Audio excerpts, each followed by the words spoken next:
ठीक है। ठीक है, सजीव आपको पता करना है कि कोई चीज सजीव है तो उसको कैसे पता चलेगा। देखिए, अगर कोई भी सजीव है या फिर वस्तु, तो कभी सजीव नहीं हो सकते, तो जो वस्तुएं सजीव होते हैं उनका निर्धारण हम कैसे पता करेंगे। तो लिखिए, देखिए यहाँ पे निर्धारण का मतलब उसको कैसे पता चलेगा कि इस तरह से वो बने होते हैं। ठीक है, तो उसका मापदंड यहाँ पे दिया है कि देखिए, सबसे पहले जो सजीव होंगे उनमें क्या होनी चाहिए, गति होनी चाहिए।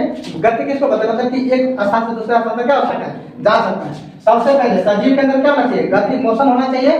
और दूसरा क्या होना चाहिए, वृद्धि होना चाहिए। वृद्धि का मतलब ग्रोथ, यानी उसको बढ़ना होगा। अब मान लीजिए एक मार्कर है ना, इस मार्कर को हम इसमें कितना हो इसको कुछ कर देंगे, इसका साइज अगर इतना है तो ये इतना बड़ा हो सकता है, नहीं। लेकिन एक इंसान को ले लीजिए, एक जानवर को ले लीजिए, पेड़ पौधा भी जीवित जो जिंदा है, जो मतलब हरा पौधे हैं वो जीवित हैं, वो भी क्या करता है, ग्रो करता है। इतना बड़ा है तो इतना बड़ा होंगे। तो वैसे जीव का मापदंड करने के लिए हम लोग के पास ये आपका 4-5 चीजें जो है अवेलेबल है। ठीक है, वृद्धि, देखिए गति होगा, वृद्धि होगा, श्वसन यानी कि सांस लेने की प्रक्रिया यानी ब्रीथिंग सिस्टम हम लोग के पास होना चाहिए। और देखिए उत्तेजनाशीलता मतलब उत्तेजनशील, उसके अंदर हर काम को करने के लिए उत्तेजना होनी चाहिए। और उसके साथ साथ पोषण होना चाहिए। पोषण मतलब खान पान, जो न्यूट्रिशन होते हैं। मान लीजिए ये मार्कर है ना जी, तो मार्कर खाना खाएगा, इसको अब मान लो आप खूब गुस्सा हो गए, नहीं थोड़ा खाना खाना ही है, तो इसको जबरदस्ती खिलाएंगे। अब कभी जबरदस्ती खिला भी दिए तो भाई ये प्लस पहले से और प्लस हो जाएगा, ये खाली जगह है ना, डाल दीजिएगा भरपेट खाना, तो खाएगा। जैसे हम अपनी भूल भुलैया करते हैं, भगवान जी को खाना देते हैं, भाई पता नहीं खाना खाएंगे हो, और हम देते हैं कि भगवान जी को प्रसाद चढ़ा दें, भोग लगा दें। तो उसी तरह से निर्जीव चीज कभी पोषण नहीं करेंगे, केवल सजीव जो होते हैं सजीव वो पोषण करेंगे। यानी कि 5 मापदंड आप याद रखिएगा। एग्जाम में भी क्वेश्चन में पूछा जाए कि किस मापदंड के द्वारा हम पहचान सकते हैं कि ये सजीव है। ठीक है, तो सजीव को पहचानने के लिए 5 जब उसके अंदर का हो, मतलब उसके अंदर होता हो, तो समझिए कि क्या है, एक सजीव है। ठीक है, उसके बाद एक क्वेश्चन है, अगला क्वेश्चन है कि मान लीजिए किसी जीव के द्वारा किन किन कच्ची सामग्रियों का उपयोग किया जाता है। ठीक है, मतलब कि कह सकते हैं कि अगर कोई जीव है तो जीव के द्वारा कच्ची सामग्री यानी कि जिसको हम लोग बोलते हैं रॉ मटेरियल, क्या बोलते हैं, रॉ मटेरियल। ठीक है, देखिए यहाँ पर किसी जीव द्वारा निम्न कच्ची सामग्री का उपयोग जो किए जाते हैं वो किस तरह से किए जाते हैं। देखिए, सबसे पहला खाद्य पदार्थ, यानी कि जो खाने की चीजें होती हैं। हम देखिए जीव जो खाते हैं, सजीव जो खाते हैं अपने भोजन के रूप में, तो हम लोग भी इंसान हैं, तो हम लोग इंसान क्या करते हैं कि रॉ मटेरियल भी हम लोग खाते हैं। जैसे रॉ वेजिटेबल हो गए, रॉ फ्रूट हो गए, तो ये सब चीज को हम लोग कच्चा खाना। ठीक है, कच्चा खाना, जैसे मान लीजिए आपको खीरा मिल गया, तो खीरा को हम सब्जी बनाकर खाएंगे, नहीं। आपको मिल गया तरबूजा, तो तरबूजा को हम सब्जी बनाकर खाएंगे। सेब मिल गया, संतरा मिल गया, अंगूर मिल गया, तो सबको हम लोग रॉ मटेरियल खाते हैं। इसको तो हम ये नहीं बोल सकते पका हुआ भोजन नहीं कर सकते हैं, तो इन लोग रॉ मटेरियल यानी कि जो खाद्य पदार्थ होता है जिसमें कार्बन आधारित है, उसमें कार्बन की मात्रा होनी चाहिए। ठीक है, अब देखिए कार्बन क्या है, तो पकने के लिए क्या करता है, काम करता है। ठीक है, अब जैसे देखिए यह सजीव के लिए ऊर्जा को क्या करता है, प्रभावित करता है, मतलब कि प्राप्त देता है। ठीक है, ऊर्जा की प्राप्ति किससे होगा, यहीं से होगा। ठीक है, कार्बन पर आधारित जो चीजें होंगी उसमें ऊर्जा की प्राप्ति होगी, एनर्जी मतलब गेन करेंगे। क्या करेंगे, एनर्जी को गेन करेंगे। और उसके बाद देखिए ऑक्सीजन का श्वसन तथा एटीपी के रूप में ऊर्जा प्राप्त करते हैं। पता है एटीपी के बारे में आपको बताया गया था। उसके बाद एटीपी के बारे में बताया था कि एटीपी जब टूटता है और वो आपका जब टूटने के बाद वो ग्लूकोज तैयार करता है, उसी ग्लूकोज से हम लोग को क्या देता है, एनर्जी मिलता है। ठीक है, तो वो एटीपी के रूप में हमारे शरीर को क्या देता है, एनर्जी देता है।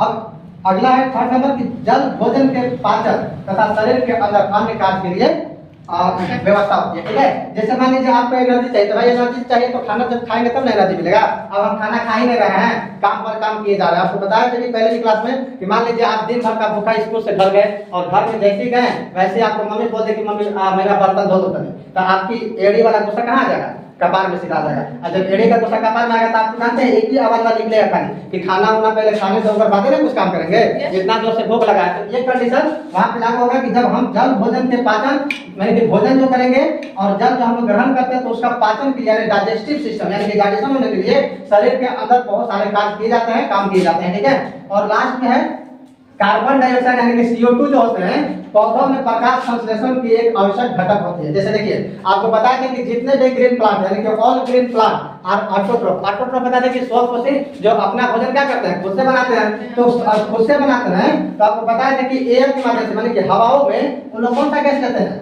एटमॉस्फेयर से कौन सा गैस लेता है भाई? CO2 कार्बन डाइऑक्साइड, और सनलाइट के माध्यम से, सन से क्या लेते हैं? लाइट लेते हैं, और उसी के माध्यम से प्रकाश संश्लेषण यानी फोटोसिंथेसिस की अभिक्रिया करते हैं, और वैसे घटक आपके पेड़ पौधों के अंदर होते हैं। ठीक है, एक और था कि जो जीवन में अनुरक्षण होता है, अनुरक्षण यानी कि जिसको हम अनुरक्षण संरक्षण बोल सकते हैं, सुरक्षा प्रदान करने वाले, तो बोल सकते हैं कि जीवन में जो किन किन प्रकरणों को लेकर हम लोग अपने जीवन को सुरक्षा करते हैं। ठीक है, जैसे जीवन के अनुरक्षण के लिए सभी जैव क्रियाएं जो कि आवश्यक होती है, मतलब कि जैसे मान लीजिए आपका शरीर है, ठीक है, तो शरीर को हमको बचा के रखना है, इसको आगे तक रखना है, तो इससे हम सबसे पहले क्या करेंगे?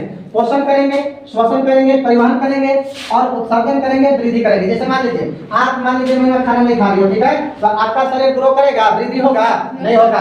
जब पोषण नहीं करेंगे तो हमारा शरीर वृद्धि कहाँ होगा? जब वृद्धि नहीं होगा तो हम लटक जाएंगे। ठीक है, तो वैसे कंडीशन में आपको भोजन करना होगा, पोषण की प्रक्रिया करनी होगी, फिर उसके बाद श्वसन सांस लेने की प्रक्रिया करनी होगी, परिवहन मतलब जो देखिए हमारे शरीर के अंदर जितना भी भोजन होता है, पानी होता है, वो सब परिवहन मतलब एक जगह से दूसरे जगह पार्ट में क्या होता है? ट्रांसफर किया जाता है। ठीक है, और उसके बाद उत्सर्जन, आपको पता है उत्सर्जन में बताया था ना कि हम लोग खाना खाते हैं तो कहीं वेस्ट मटेरियल एनर्जी के माध्यम से क्या होता है? बाहर निकल जाता है, और उसके साथ साथ शरीर के अंदर वृद्धि।